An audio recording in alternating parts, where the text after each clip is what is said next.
In 1822, Japanese officials searched a town in Musashi Province looking for illegal prostitution. They found 21 serving girls who served more than just matcha tea. 18 of them came from one province that we'll talk about later, and most of those from one city. Another investigation of a town in Shimotsuke province shows 43 out of 53 sex workers were from the same province, most of those from, yes, the same city. In fact, when people looked into the towns alongside major roads, they also found similar numbers. By the 1800s, all over the country, most prostitutes from the busiest towns to the sketchiest hut under a bridge, most of them came from the same city and its surrounding area. What was this place? Why did it create so many prostitutes? And what were the problems with running a city of sex? Hold on to your morals because we'll be visiting the city that could not survive without prostitution. In the Edo period, in north-central Japan, lay a seaside province called Echigo. In it was a territory called the Niigata domain, which controlled a port city named Niigata.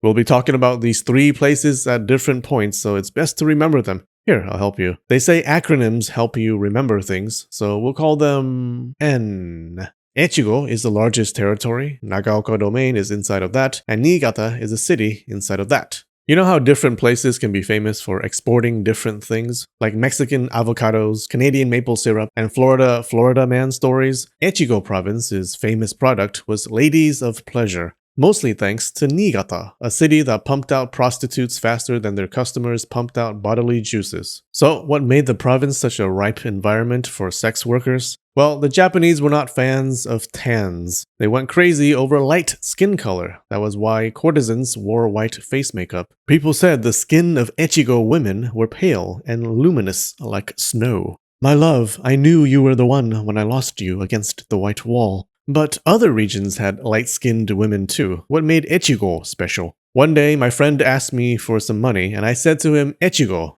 after which he stopped asking because he knew that I meant I was poor. Echigo, and especially Nagaoka domain, was mostly farmland, tended by farmers so broke they begged Buddhist monks for food. The local government was always in debt. Being one of the poorest places in the country, Nagaoka was often visited by charity workers from other regions. These kind-hearted men, mostly sent by brothels and tea houses, donated money to poor parents, and all the parents had to give in return was their daughters, young girls who the brothels could train for 10 years or so, and maybe another 10 if the girl was good enough to become a full-time prostitute. Yeah, traffickers loved to head over to Echigo province to find new employees. There, labor was cheap, women were beautiful, and coin purses were empty. Echigo women served as excellent maids, farm workers, and yes, prostitutes. The sex industry also caused a problem in Echigo that you might not expect: overpopulation. Not because prostitutes were giving birth all the time, but because ordinary people were not killing enough of their unwanted kids.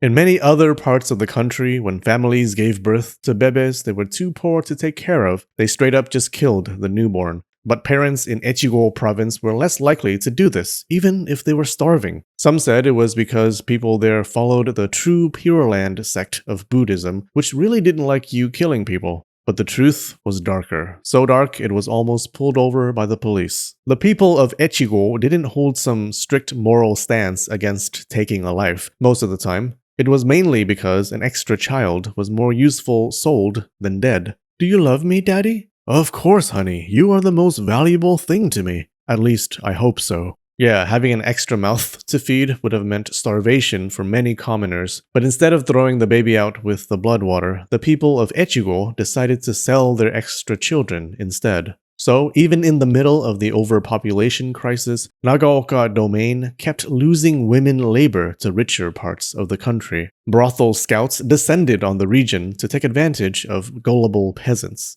One trafficker promised a couple that he would marry their daughter to a great man, but instead sold her to become a maid for life. He was caught and crucified. But most of the time, they didn't need to resort to any tricks. Finding people willing to ship off their daughters was like finding hay in a haystack. Actually, by the late 1700s, women from Echigo did rely on matchmakers to find a husband in neighboring provinces. It was pretty easy because northern and eastern Japan had way more men than women. In these places, workers migrated out often, and they practiced newborn killing like it was the Olympics. And since people preferred boys over girls, when a girl was born, she was more likely to have a very short childhood. Aw, it's a girl. Say hi to Grandpa for us. Peasant men were drowning in testosterone, desperate for wives. Many of them would give up their second ox for a light-skinned Echigo bride, or maybe just a second daughter. The third reason prostitution was so rampant was it was too profitable. The only thing Nagaoka domain had going for it was this port city called Niigata.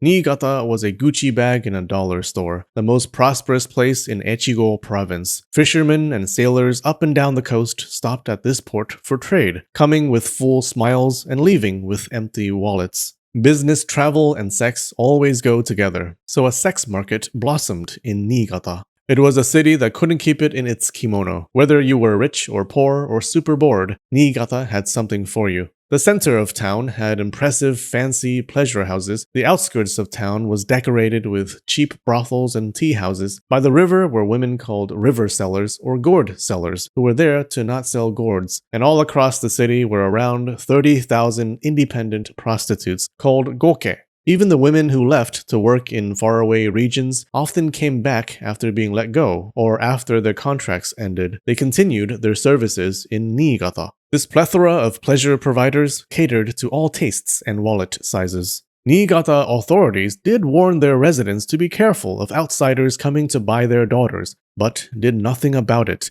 Money talks, and in Niigata it gave whole TED Talks. The authorities couldn't risk messing with the sex business, or sailors might skip Niigata for other port cities. They didn't even allow tiny regulations. In 1829, some do-gooders in town proposed a tiny tax on sex workers to feed the poor during famines so they didn't starve. The city administrators looked like they were just asked to commit seppuku with a chopstick. "We can't," they cried. "It'll ruin the economy. People will starve." And so the city of Niigata had total prostitution freedom. Anyone could sell their body anywhere. The sex market grew unchecked, making the red light districts of other cities look like traffic signals. Prostitution became a permanent part of Nagaoka's economy. So, what was a city run on sex like? It was actually greatly bad. But I can come up with one major positive. Sometimes while on a road trip, you would drive through a sad little town that just seems deader than a city in a zombie apocalypse. You can just tell that it lacks one important thing that keeps towns alive: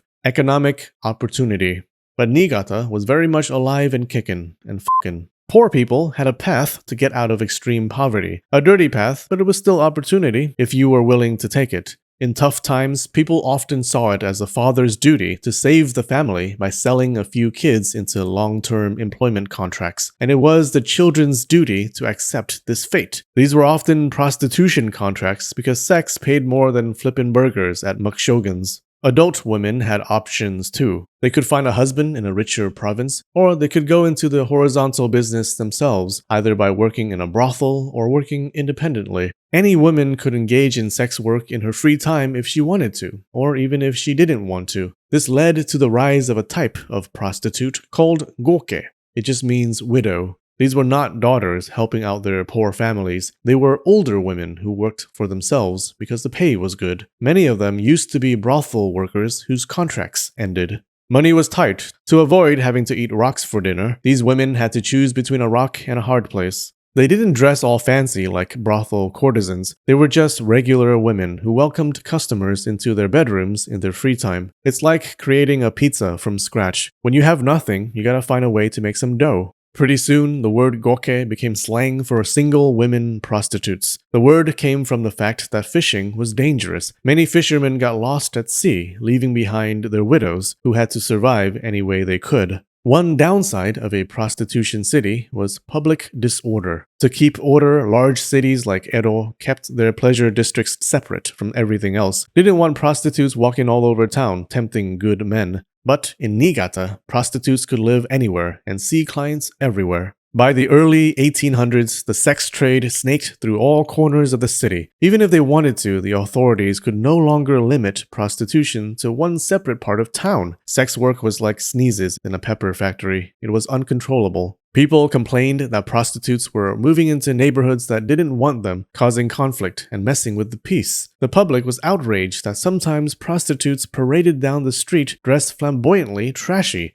where innocent children could see. People thought that prostitutes were causing the moral fabric of the city to unravel faster than their lies after getting caught seeing one. The vibe of the city had changed. More people got drunk in the streets, they spent money they didn't have, people were less humble, and were even less hardworking. Another problem the people of Niigata dealt with was heavy criticism, a lot of it from people who supported killing bebes. A big debate raged in the country at the time about something called mabiki. It's the Japanese word for infanticide, or bebe killing. On every intellectual's lips was the question, to kill or not to kill unwanted bebes. On the anti-bebe killing side were people who thought that it was immoral to take your kid's life. Okay, decent argument. And they mocked the pro-bebe killers for being monsters. Places like Niigata were on this side. The pro-Mabiki side fought back by mocking Echigo province and other regions that didn't kill bebes much, saying they did something way worse. Instead of tossing out their newborns, places like Niigata sold children like farm animals. The pro-Mabiki-ers argued that selling children was just as bad, or even worse, than killing them. In this land of the rising sun and falling morals, Niigata was one of the worst.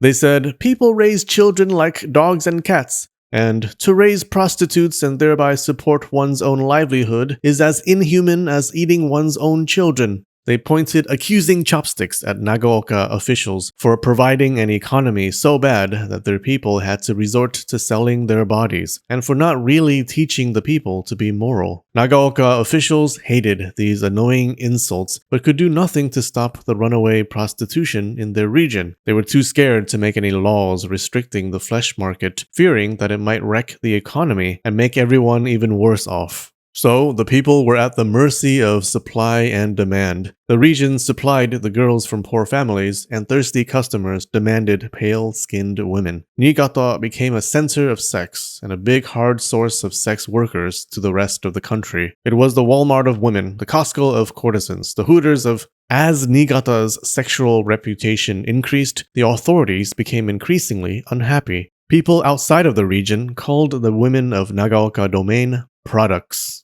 After thinking carefully, the officials finally came up with a plan. They would blame the people. They didn't see it as a poverty problem, but a moral one. People these days have no shame, selling their daughters for a profit. They ain't broke, they broke in the head. This was not totally untrue. We don't know how much of it was due to extreme poverty and how much was just parents wanting a big payday. But shaming people didn't help, and Niigata became the largest source of sex workers in Japan in the Edo period. If you want to understand the moral arguments against selling children back in those days, you have to check out the debate over mabiki. Click here to learn about the old practice of sending bebes back to where they came from. We have some new patrons today: Daniel Francis, Danielle, Justin Buchanan Fain, your mom, hey mom, Shingen Temis, and Yuri Levs. Thanks so much, you guys. Alright, I love you, and spread the knowledge.